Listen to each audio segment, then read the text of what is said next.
And then a few gifts I bought myself. And they wake up in the Appalachian foothills. I am a marketer's dream. This was actually out early at my bookstore. So until that next video, I've even had 4 cups of coffee. I mean, they're small, but like I've had a lot of coffee. Anyway. Hi everybody, it's Audrey and welcome back to Chapter and Converse and welcome to my holiday book haul. So I am very excited for today. We are on the floor because I've got a basket of books, which is really heavy. It's legit heavy. My cup runneth over, you guys. You guys are too much. I have like just a bunch of gifted books. I picked up a few books for myself and I'm really excited about them. All the genres, all the things, you guys. I'm excited. I'm excited. So anyway, obviously I'm excited. Let's get into the books. That's why you're here. So I do have a few books from publishers, and actually I have one book that came directly from an author, which you guys talk about like die. So this is I Love It When You Lie by Kristen Bird. So I read her debut the night she went missing, which I loved last year. You guys have seen that pop up multiple times on the channel. And she wound up following me on Instagram, and I posted about my best debuts, I don't know, maybe it was like a month or so ago. And she commented and we were talking and she asked me if I would like a copy of this arc, which I was like, oh my God, I would die. Like, that's absolutely amazing. So this comes out on March 14th. I'm just blown away. I am blown away by Instagram. I am blown away by the ability to connect with people. I am blown away by the kindness of other people, you guys. It's too much. But I screamed when she offered to send me this. So this one says, the Williams women don't just keep secrets, they bury them. Again, all I needed to know. So the 3 Williams girls are as close as sisters can be, and they also share one special trait in common. Each has a man in her life whom she could do without. So they wind up returning to their home in the Appalachian foothills. Their beloved grandmother has passed away right before her 80th birthday. She raised them. And it says, but their grandmother won't be the only one they'll put in the grave this weekend, because now someone has gone missing in the dark Appalachian woods. And if Gran has taught them anything, it's how to get rid of a good-for-nothing man. I'm so excited. I'm so excited. Thank you, Kristen Bird. I'm so excited. So stay tuned. I'm going to read that on the soon side. And then I got This Might Hurt by Stephanie Roble. So this came from Berkeley. I am very excited to be part of the Berkeley Influencer Program. So this is coming out in paperback shortly. The hardcover of this came out in 2022. And this was a book that was definitely high on my list, and I'm excited about it. So it says, welcome to Wisewood. We'll keep your secrets if you keep ours. So this is another sister one. We have a woman named Natalie, and it says she hasn't heard from her sister in more than half a year. The last time they spoke, Kit was spending her days in a dead-end job and her evenings at home grieving the loss of their mother. She told Natalie she was sure there was something more out there, and then she found Wisewood. So Wisewood is a 6-month stay on a private island off the coast of Maine. Prohibited with having any contact with anyone else in the world, no internet, no phones, no exceptions. But the rules are there for a good reason. You can't heal with all that noise. So Natalie is super suspect and she goes to basically rescue her sister, and it says, but Wisewood won't let either of them go without a fight. So I've definitely heard great things about this book, but I haven't heard spoilers, thank goodness. So I'm really excited to read this one. And again, I've heard just such great things. So thank you, Berkeley, for that. And what do we have next? So this next book was gifted from Laura. Thank you so, so much. This is called Before We Were Strangers, and it has a love-hate love story, but love-hate is crossed out. This is by Renee Carlino.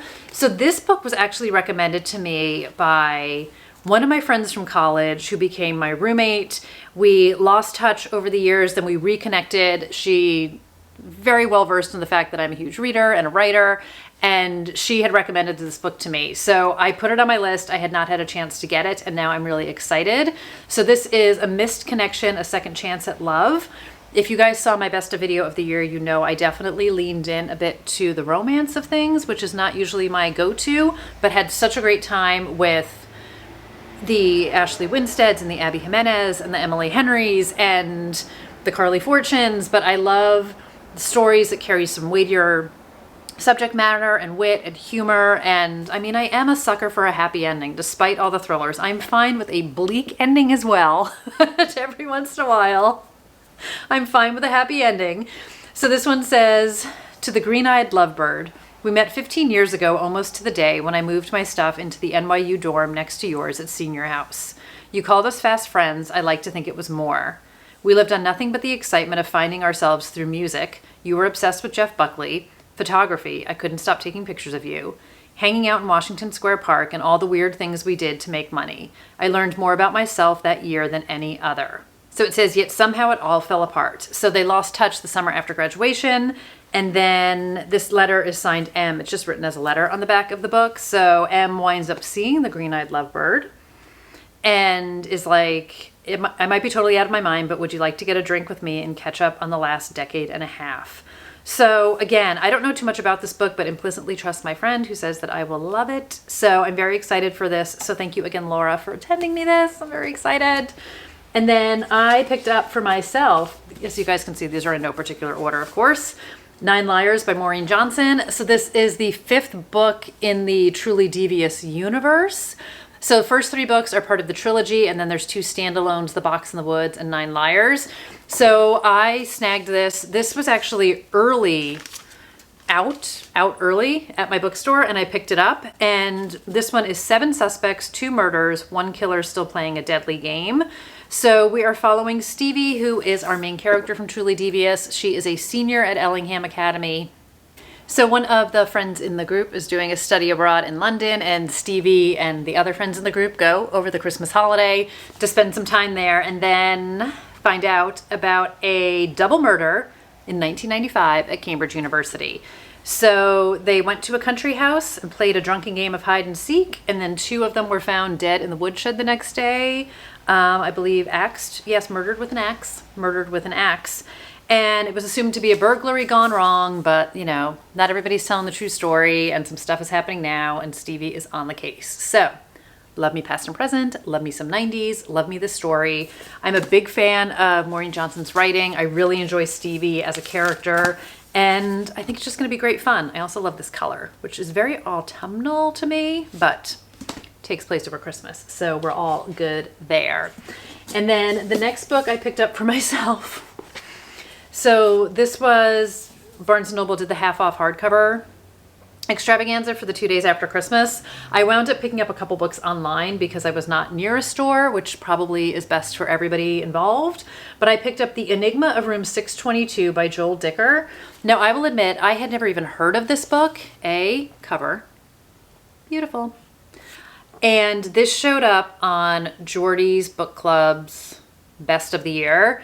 And he fully was like, I know what you guys are thinking. Like, this one seems pretty random. The blurb on this does not like totally sell you on picking it up, but like, trust me, this is an amazing book. I'm a huge fan of his. I hadn't heard of it before. I looked into it and I was like, yeah, we're going to go for it. We're going to go for it. I've never even heard of this book. So this is what got me. It's about a writer. That was about it. So a burnt-out writer's retreat at a fancy Swiss hotel is interrupted by a murder mystery in this metafictional, meticulously crafted whodunit. I love me some writer stuff. Give me meta any day of the week. We're in the Swiss Alps, which I completely love. I'm guessing maybe we're going to have an isolated vibe, but that might not totally be right. So our main character is a writer named Joel, and it says Joel and fellow guest Scarlett uncover the hotel's long unsolved murder in room 622.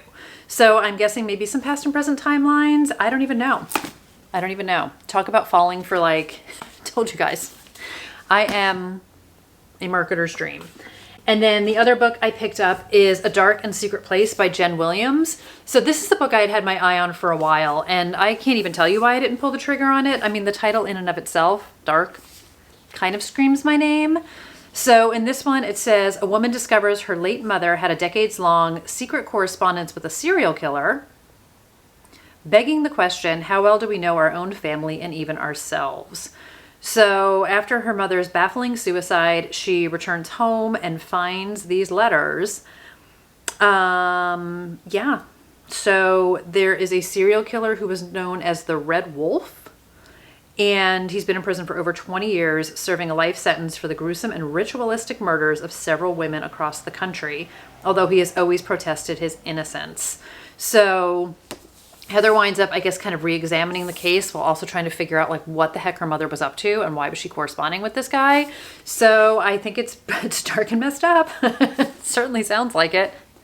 And one of the quotes on the back says, for fans of Tana French and Thomas Harris, it's a taut and stylish thriller. So you guys know I love Tana French, and I'm going to get myself into Silence of the Lambs, seen the movies, need to read the book. Enough explanation, right? Okay, the next one. These were some gifts that came to me from family. So I got A Quiet Retreat. This is by Kirsten Magdalene. So this is a writer's retreat, which I'm also so excited for that upcoming Julia Bart's book, Writing Retreat, that's coming out in no time. I think it comes out in March.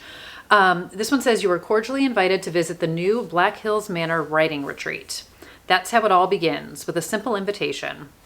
For 5 authors, it's meant to be the start of a restful week filled with free food, drinks, and like-minded company. But shortly after their arrival, things take an unsettling turn.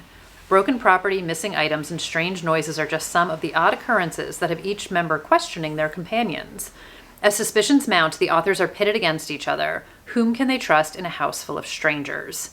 So with tensions rising, the writers find themselves in the middle of their own mystery. Death, terror, and despair are common elements in their books.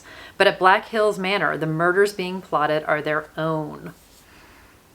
I stumbled upon this, and I don't know how I hadn't heard about it sooner, but I'm very excited I stumbled upon this. So I'm jazzed for this. I really feel like there is a books about writers and writing retreats in my future.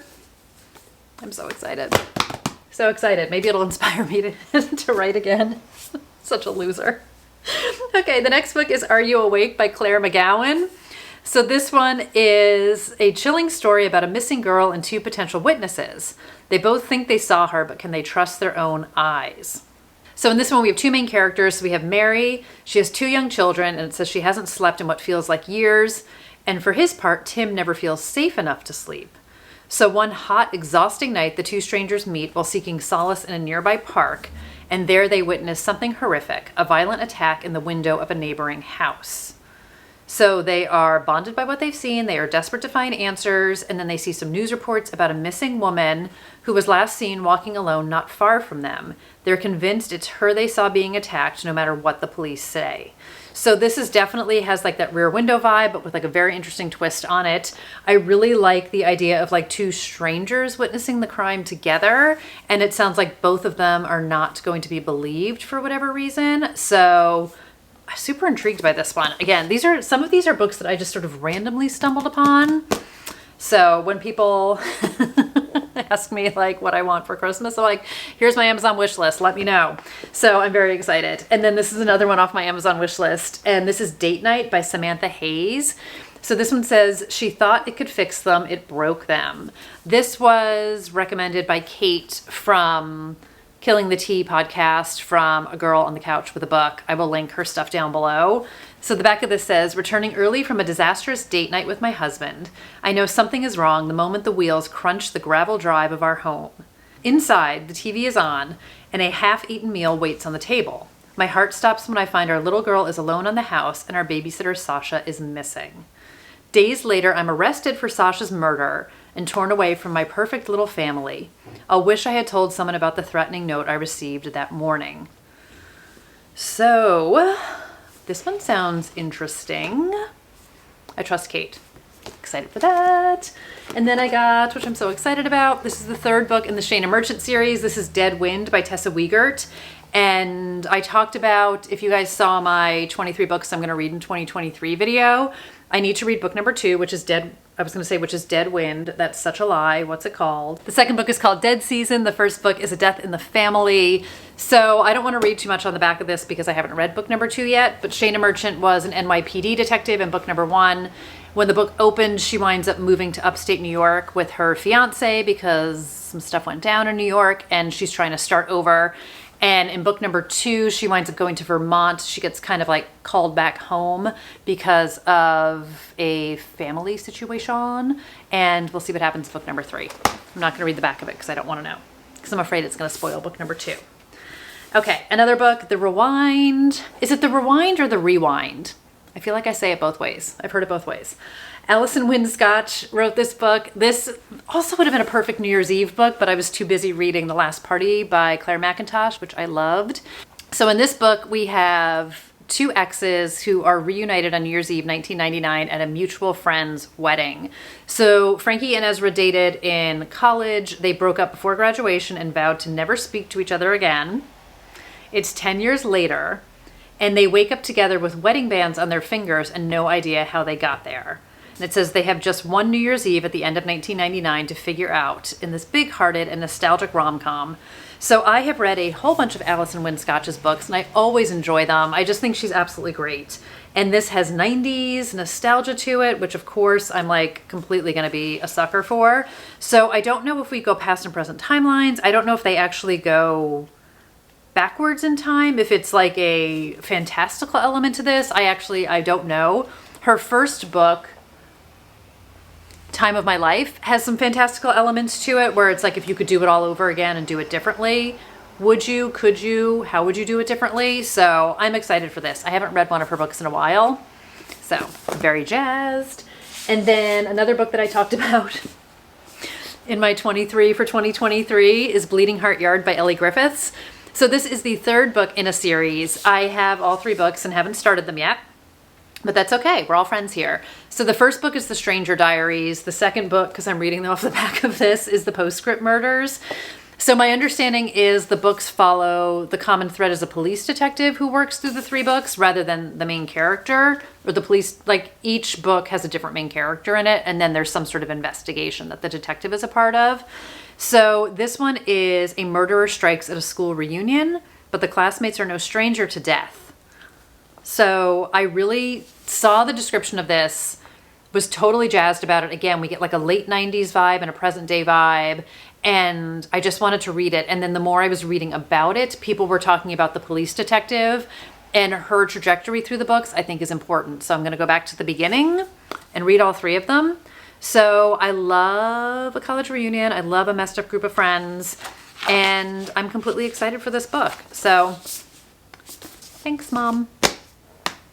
Okay, next couple of books. Let me see. This was gifted from one of you guys also. So this was gifted to me from Connie.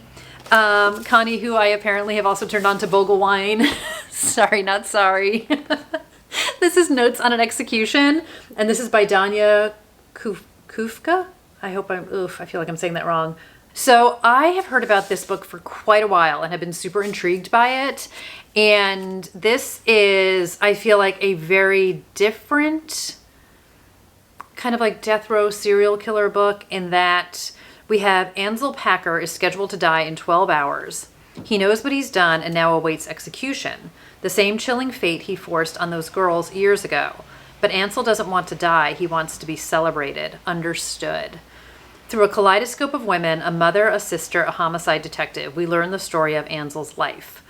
So we get to see him through their eyes, which I think is really interesting. And it's like obviously a bit of a ticking time clock because he has 12 hours to live. So this is blending breathtaking suspense with astonishing empathy. Notes on an Execution presents a chilling portrait of womanhood as it simultaneously unravels the familiar narrative of the American serial killer, interrogating our system of justice and our cultural obsession with crime stories, asking readers to consider the false promise of looking for meaning in the psyches of violent men. So I have just heard a lot of really great things about this book. I've heard it's just spectacularly done and really well written, and definitely a much different version, like I say, of a serial killer book, so to speak. So I'm really excited about it. Thank you again so much, Connie. I hope you're enjoying some Essential Red, and I'll let you guys know what I think of it. I'm also super jazzed. It has deckled edges. I am Camp Deckled Edge, you guys. I'm very excited about it, and it's this beautiful purple. Very excited. Also, if you can't tell, I had to change my battery, so if I look slightly different, that's why. And then the last gifted book I have from Abby, this is Killers of a Certain Age. I'm so excited for this. I have wanted this book like since before it came out. This has been on my radar, and every time I saw great reviews on it, I was like, oh, I can't wait to read this book. So it says it's Kill or Be Killed, but they've been at this for a long time. So in this one, we're following Billy, Mary Alice, Helen, and Natalie. And they are part of an elite network of assassins, and they have been for a very long time, 40 years. These women know their stuff, but now their talents are considered old school. And basically, they're kind of forced into assassin retirement, which they don't want to do. And they're sent on an all-expense-paid vacation, and then they are targeted by one of their own. So only the board, the top-level members, can order the termination of field agents, and the women realize they've been marked for death. So it is kill or be killed, and it says they will teach the board what it means to be women and a killer of a certain age.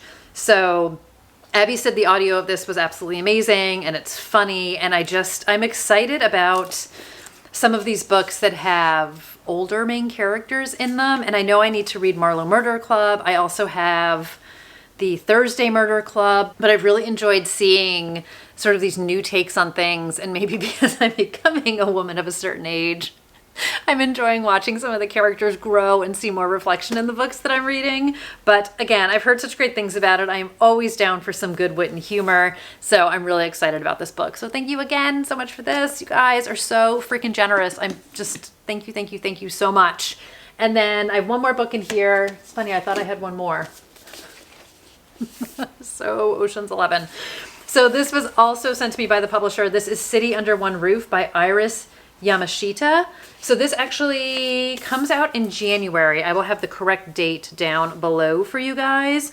So this is also from Berkeley, and this is part of the Berkeley Partnership Influencer Program. So thank you again, Berkeley, for this book. And I was super intrigued by this. And it says, stranded by a brutal storm, a detective tries to solve a murder in a tiny Alaskan town where everyone lives in one building. So the author of this book is actually an Academy Award-winning nominated screenwriter. So I have a feeling that this is probably going to have like a real theatrical feel to it, which I love. So we have a local teenager discovers a severed hand and foot washed up on the shore of the small town of Point Meteor, Alaska. Kara Kennedy is on the case. So she's a detective from Anchorage. She has her own motives for investigating the possible murder in this isolated place, which can be accessed only by a tunnel. So we get a blizzard. We have 205 people who live in the same high-rise building. And it sounds like secrets and lies and isolation and snow, and it's probably going to be creepy and amazing, which I'm very excited about. So you guys know I read Snowblind by Ragnar Jonasson, which also has that isolated village vibe to it. So I love, again, sort of a twist on the isolation trope, which I love. Like, send 9 people to an island and start picking them off. I'm here for it. But I also love the idea of a very isolated town that has got murder in it. But so many suspects, like, give me all the suspects. So I'm really excited for this one. And I'm like, whoa, when it showed up, I was really jazzed. So stay tuned for more on this one as well. Where does a girl begin, right? Where does a girl begin? So that is what I've got for my holiday book haul. And I am super grateful, and I am super overwhelmed, and I'm just bursting at the seams, and I will keep you guys posted on what I read when I read it.